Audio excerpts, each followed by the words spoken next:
Coming up next, Edward Griffin speaks with Book TV at Freedom Fest, the annual libertarian conference held in Las Vegas. Mr. Griffin talks about his book, The Creature from Jekyll Island, which is a history of the creation of the Federal Reserve System. This is just over 15 minutes. The book on your screen was first written in 1994, but it is currently in its 32nd printing. This is the 5th edition, and the author is G. Edward Griffin, and he's joining us here on Book TV on C-SPAN 2 in Las Vegas. Mr. Griffin, who is the creature from Jekyll Island? Or what is the creature? What is the creature, yeah. I had fun with that title because I thought if anybody saw it in the bookstore, they might think it was a sequel to the Jurassic Park or something like that. The creature from Jekyll Island is the Federal Reserve System. And the reason for the Jekyll Island connection is because one of the most interesting things about the Federal Reserve is that it was created on Jekyll Island. It's a real island. It's off the coast of Georgia. And it was on that island back in 1910 that a small group of men gathered, and it was their mission to draft what became eventually the Federal Reserve Act. And I see you're going to show the pictures there. Yeah, those are the guys. And the funny thing about that piece of history is that the Federal Reserve Bill was being sold to the American people at that time as a piece of legislation that was going to somehow control those big bad bankers. You see. And what they didn't realize is that the big bad bankers that you're looking at right there, those are the epitome of the great power centers of banking. They were the ones that were busy writing the bill that was supposed to control Who themselves. are these 6 gentlemen, Mr. Griffin? Well, they're representatives. If you could walk us through them. Primarily, Senator Aldrich is the only one that wasn't a banker. He was the politician. He was the one that was sort of spearheading the political side of it. But father-in-law also to John Rockefeller. John Rockefeller, yeah. He was tied in very closely to the banking fraternity and the industrial complex. A very wealthy guy in his own right. He's probably the most important political figure in the United States, short of the president, who was Woodrow Wilson in those days. But the rest of these guys are all bankers, and they represented the dynasties of J.P. Morgan and William and the Rockefeller dynasty, and they had connections to Kuhn Loeb and Company that were there, and that means they were connected to the Rothschilds in England and France, and Max Warburg was there. Paul Warburg was there, and he had connection to his brother Max, who was the head of the banking, the Warburg Banking Consortium in Germany and the Netherlands. And so what we have is this was an international group here, really, representing international finance. And if there was anything that was the epitome of the big bad bankers of the world, these were the guys. So what happened there is that they knew that there was going to be some kind of a move to control banking. They knew that Congress was going to pass some kind of a law to regulate banking. And so instead of being stupid about it and just sitting back and saying, oh, I hope they don't do too bad, they decided to take the lead. They said, we'll write the bill. We'll make sure that it's to our liking. And so that's what it's all about. They went to Jekyll Island where nobody knew they were going, where they had a meeting that was in a great deal of secrecy. They denied that they went for many years thereafter, But they actually drafted the Federal Reserve Act on Jekyll Island in 1910, and then the next 3 years it took that much time to promote it and get it through Congress. So 1910, William Howard Taft was president, yeah. And the 6 gentlemen who were there, Nelson Aldrich, Republican whip in the Senate, Henry Davison, senior partner of J.P. Morgan, A. Piatt Andrew, Assistant Secretary of the Treasury, Frank Vanderlip, President of National City Bank of New York, Benjamin Strong of J.P. Morgan, and Paul Warburg, partner representing the Rothschilds and Warburgs in Europe. And you say that in here that they represented essentially 1/4 of the entire wealth of the world. Of the entire world. An incredible statement. That's not my appraisal, but that was the opinion of the journalists at the time who were writing about these people, not in connection with the Federal Reserve, but they were prominent bankers, and they talked about the Jekyll Island Group, for example, and then these bankers in particular, and the investment houses of Kuhn Loeb and Company and so forth. But they said these men represented directly through the power that they held in their own hands and indirectly through the money that was concentrated in the investment firms like the insurance companies and the banking companies. Put it all together, they said it was 1/4 of the wealth of the entire world. And that concentration of wealth has only increased since then. Mr. Griffin, was the Federal Reserve Act at the time it was being debated in Congress, was it a controversial thing? Were newspapers full of articles about it? Yes, it was. It did receive a lot of publicity at the time, and there was a lot of discussion that somehow some people were aware that the banks had an influence in this legislation. And when Senator Aldrich first released the legislation, it was called the Aldrich Bill. And that was really bad. Warburg said, Nelson, he said, don't do that. He said, people know that you're a Republican and that you're rich and that you're connected with all of the investment houses. Don't call it the Aldrich Bill. And Aldrich apparently had a great deal of ego, and he probably said, well, after all, I'm well respected and so forth. So he did call it the Aldrich Bill. Well, then that's when the controversy started. People said, well, exactly what Warburg said they were going to say. So that's when they pulled the bill back because it had a lot of bad negativity about it. And then they reissued it, almost the same bill, but they got some Democrats, Carter Glass. It was called the Glass Bill. But he was a Democrat, so that was okay. You see.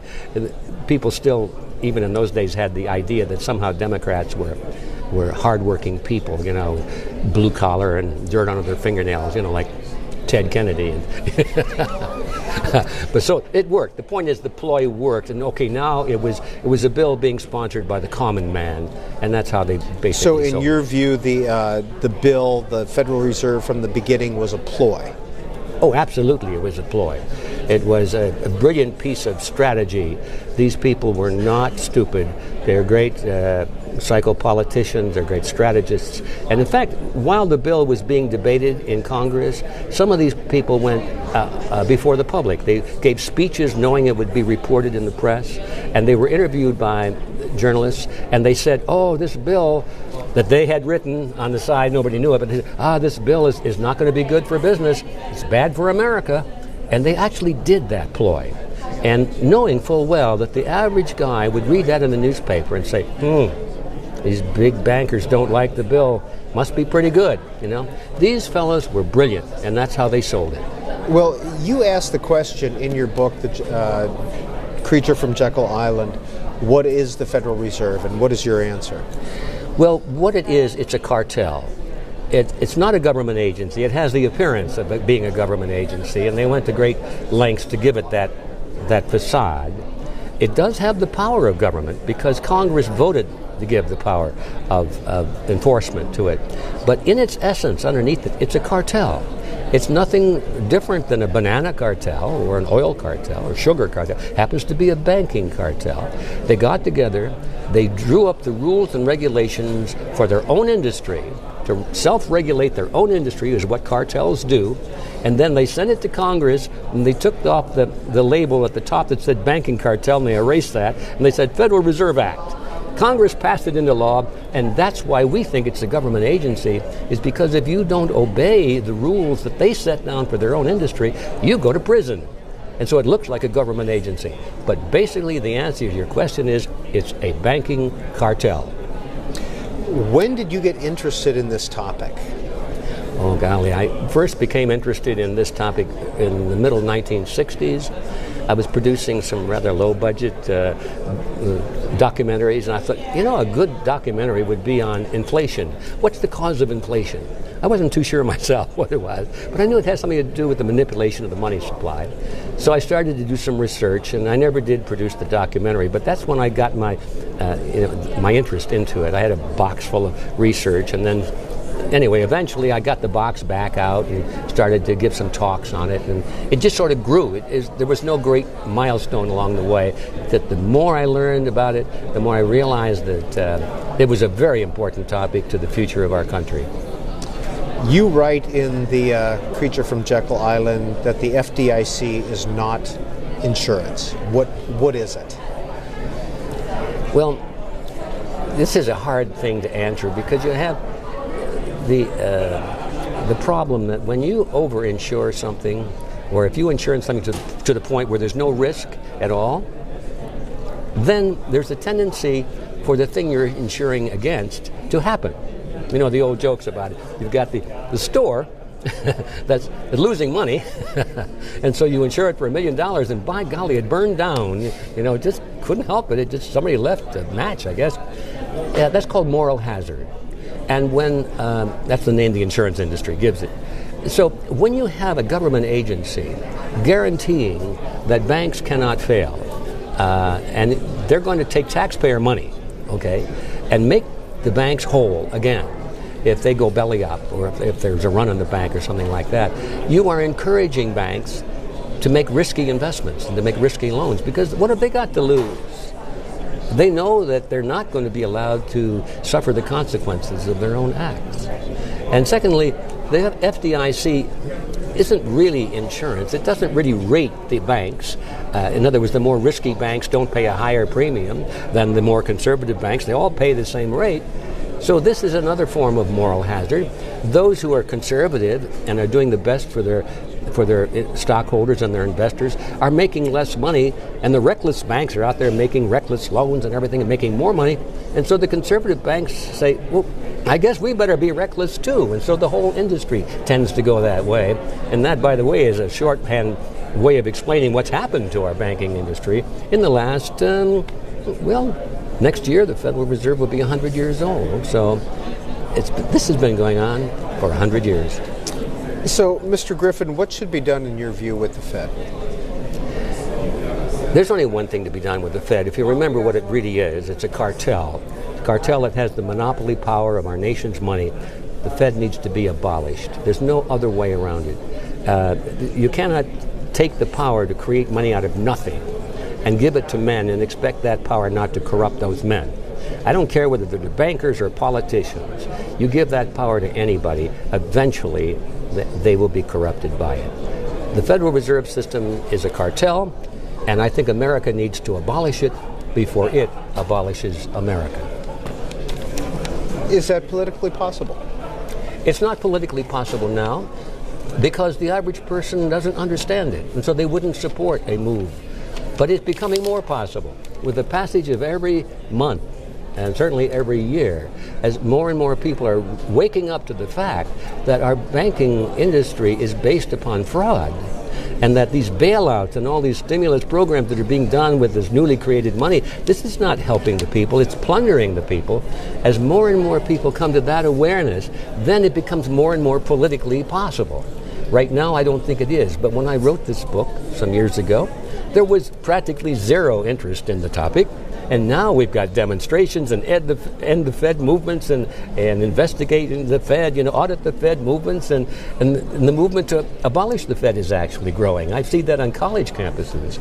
Once in a while, I have an occasion to speak before a university group, and you'll see people with placards, end the Fed, end the Fed. Well, this is the new generation coming up, you see. So, again, back to your question, it's not possible now, but the movement is growing, and I think probably in the next probably 8 to 10 years, it probably will happen. Would you advocate something replacing it? I don't think anything needs to replace it except honest banking. Remember, it's a cartel. I don't think that bananas have to have a cartel to be sold. Individual banana companies can sell their bananas without joining a cartel and regulating the prices. So I would say, let's return to honest banking, and that's what would replace it. We've been talking with G. Edward Griffin, the creature from Jekyll Island, in its 32nd printing. He's also the founder and president of Freedom Force International and the creator of the Reality Zone. What are those? Well, Freedom Force International is it's a group, it's an organization, and as the word suggests, it is international. It's a group of people that want to bring about positive change, and they have a plan to do it. They're not just a bunch of complainers. They have a plan to do it. And that plan is to kind of reverse the process by which we feel we've lost our liberties and our control over our system. There are people who really have a lot to gain from the present political and banking system. They have a lot to gain, and they have gained a lot already. They're very wealthy, they have a lot of political power, and they have acquired that power by gradually moving into what they call the power centers of society. And they take them over at the top. They know that people follow groups. They move in groups. And so they figure if they can just get control of the leadership of important groups like political parties, for example, or labor unions, or media outlets, then only a few people can lead the many.